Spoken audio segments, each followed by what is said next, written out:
गोविंद सिंह डोटासरा ने रचा हनुमान बेनीवाल और नरेश मीणा की राजनीति खत्म करने का चक्रव्यूह।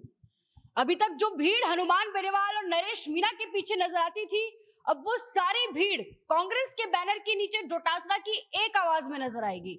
प्रदेश अध्यक्षों की जब से सूची सामने आई है, तब से पूरे राजस्थान में हल्ला मच गया है। तमाम तरीके की बातें कही जा रही है कि डोटासरा जी ने अपनी पूरी फील्डिंग, पूरा गेम सेट कर दिया है इससे, और सबसे ज्यादा खतरा इससे हनुमान बेनीवाल और नरेश मीणा की राजनीति को ही होने वाला है। तो क्या है इसके पीछे की इनसाइड स्टोरी और पूरा गेम, उसी पर हम चर्चा करेंगे। चर्चा के लिए हमारे साथ वरिष्ठ पत्रकार नीरज शर्मा जी हैं। नमस्कार सर। नमस्कार मैडम। जी हाँ, बड़ा अच्छा ही मैथमेटिक्स, एक अपना ही मैथमेटिक्स गोविंद सिंह डोटासरा बनाए हैं, और जिस फहरिस्त में आप हनुमान बेनीवाल और नरेश मीणा को जोड़ रही हैं, आप उसी फहरिस्त में सचिन पायलट को भी जोड़ लें, क्योंकि सचिन पायलट जिस कम्युनिटी को हिट करते हैं, जिस जो खेमा है असल में सचिन पायलट के समर्थक नेताओं का, उनमें से चर्चा है राजनीतिक गलियारों में सिर्फ एक व्यक्ति है जो जिलाध्यक्ष बने हैं, और उसको भी लेकर कंट्रोवर्सी हो रही है।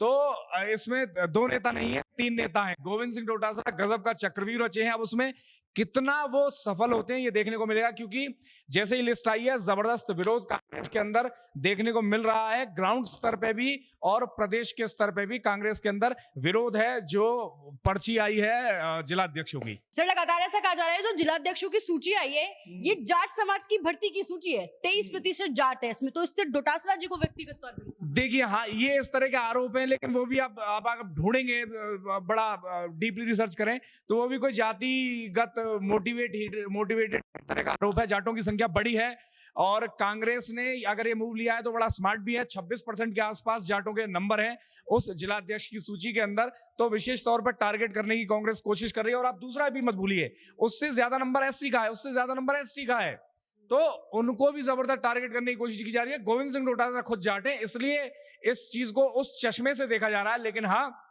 कांग्रेस या कोई भी पार्टी जो जाट समुदाय को साधेगी, वो निश्चित तौर पर सत्ता की ओर बढ़ रही है। तो शायद ये उद्देश्य भी है, और विशेष तौर पे इसी से जोड़कर देखा जा रहा है कि हनुमान बेनीवाल को ये डेंट करने वाली है ये चीज। सर, क्या इससे हनुमान बेनीवाल की 2028 में भी यूं कह लीजिए कहीं पर लॉटरी खुलने नहीं वाली है विधानसभा में? लॉटरी, देखिए, लॉटरी तो बहुत दूर है। जैसे अगर वो सोच रहे हैं कि लॉटरी खुल जाए और मैं उस बड़े घर वाली कुर्सी पर जाके बैठ जाऊं, तो वो बड़ा मुश्किल है। जो मैंने पहले भी कई वीडियोस में अपने विश्लेषण में कहा है कि एक पूरा सिस्टम चाहिए, मैकेनिज्म डेवलप करने पे ज्यादा ध्यान देना चाहिए नेताओं को, एज कंपैरिजन बड़े बड़े रैलियां करके वहां भीड़ इकट्ठा करने की बजाय जो ग्राउंड मैकेनिज्म है, बूथ का जो कार्यकर्ता है, उसको डेवलप करने पे ध्यान देना चाहिए, भीड़ इकट्ठी करने पे नहीं, या तमाम मुद्दों की राजनीति पर नहीं। अब टाइम है मैकेनिज्म डेवलप करने, और बिना मैकेनिज्म के कोई भी बड़ा गेम संभव नहीं है। लेकिन क्या हनुमान बेनीवाल की जो राजनीति है उसको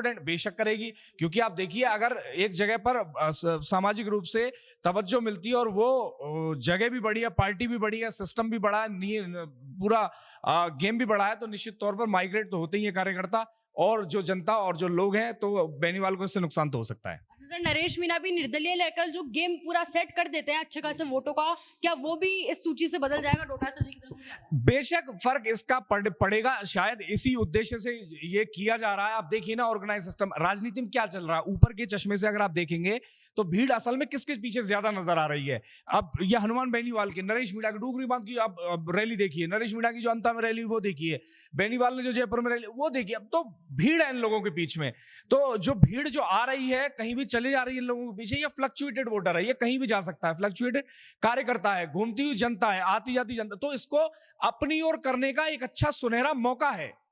तो वो शायद संभवतः कोशिश है इस चीज से, इसी वजह से इतना गजब का जातिगत समीकरण बैठाया है, और इन नेताओं के पीछे जो भीड़ चल रही है उसको अपनी ओर करने का एक जबरदस्त गेम, षड्यंत्र को तो क्या योजना कहेंगे, चक्रव्यूह कहेंगे, डोटासरा ने रचा है। सर, सचिन पायलट जी का नाम आप शुरुआत में ले रहे थे, उनको कैसे नुकसान होने वाला, उनकी तरफ से है एक आप देखिए ना, सचिन पायलट एक कद्दावर बड़े नेता। अब आपको जमीन पर अगर फंक्शनिंग व्यक्ति नहीं रहेगा, जिला अध्यक्ष एक बहुत अहम बॉडी है किसी भी पार्टी की, जो जिला स्तर पर प्रभारी बनके या नेता बनके काम करती है, पार्टी को चलाती है। अब अगर वही आपके लोग नहीं होंगे, तो फिर कैसे आप टिकट के लिए फीडबैक लाइएगा, कैसे अपने कार्यकर्ताओं को तैयार कीजिएगा, कैसे आप क्षेत्र में पार्टी में अपनी पकड़ मजबूत कीजिएगा। तो ये पायलट को साइड करने का एक तरीका है। डोटासरा ने ये कही है जिस जिलाध्यक्ष की सूची के बाद पायलट को लगभग निपटा दिया है पार्टी के अंदर जिलाध्यक्षों के मामले से। तो सर, इस डिसीजन को लगातार उससे भी जोड़ा जा रहा है कि 2028 में डोटासरा जी जाट वर्सेस अदर वाला हरियाणा वाला गेम करने वाले हैं, वैसा हो सकता है क्या? देखिए वैसा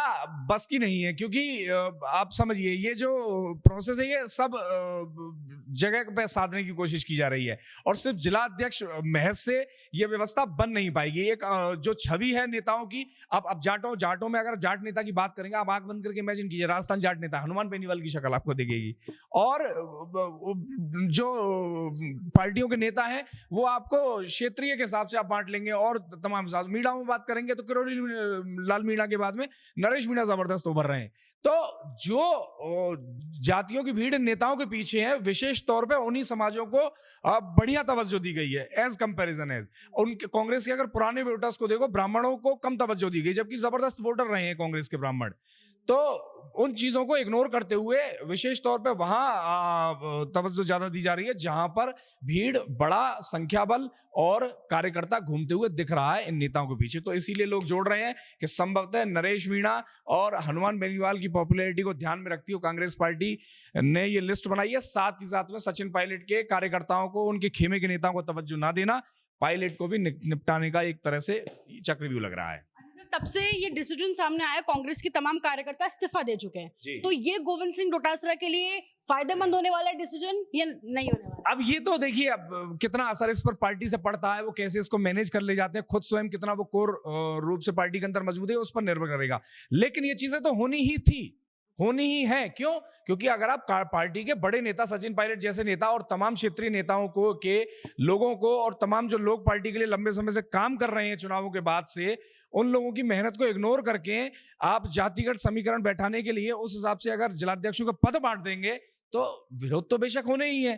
तो ये तो उसका बाय प्रोडक्ट है, ये आगे होंगे भी। अब डोटासरा इसको किस तरह से मैनेज करते हैं और आगे बना ले जाते हैं वो डिपेंड्स। जो 12 विधायकों को भी रिपीट करके जिला अध्यक्ष का ही पद दे दिया, वो भी क्या इसीलिए किया गया? अब ये उस क्षेत्र में आप समझिए, जो आदमी पूर्व विधायक रहा है वो अपने आप में वहां कैपेबिलिटी रखता है, तो ये उस चीज को ध्यान में रखते हुए दिया गया होगा। लेकिन पार्टी में मेहनत करने वाला एक कार्यकर्ता अलग है, जो चुनाव की दौड़ में है, नेता बनने की दौड़ में, विधायक एमएलए एमपी बनने की दौड़ में, वो एक अलग तरह का कार्यकर्ता है।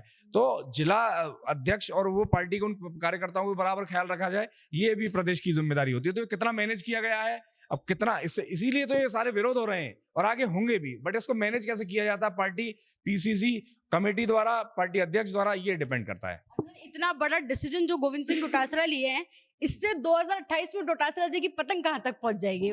अब ये तो आगे ये किस तरह से काम करता है विपक्ष, उस पर निर्भर करेगा। सरकार किस तरह से काम करती है उस पर निर्भर करेगा, और साथ ही साथ में पार्टी अपने आप को जमीन पर कितना मजबूत करती है उस पर ये निर्भर करेगा। अभी से 3 साल है, लंबा समय है, अभी से कयास लगाना बड़ा मुश्किल है। जी बहुत शुक्रिया सर आपकी राय का। आप क्या सोचते हैं इस पूरी बातचीत पर हमें कमेंट सेक्शन में जरूर बताएं और ऐसे जुड़े रहें राजस्थान के साथ।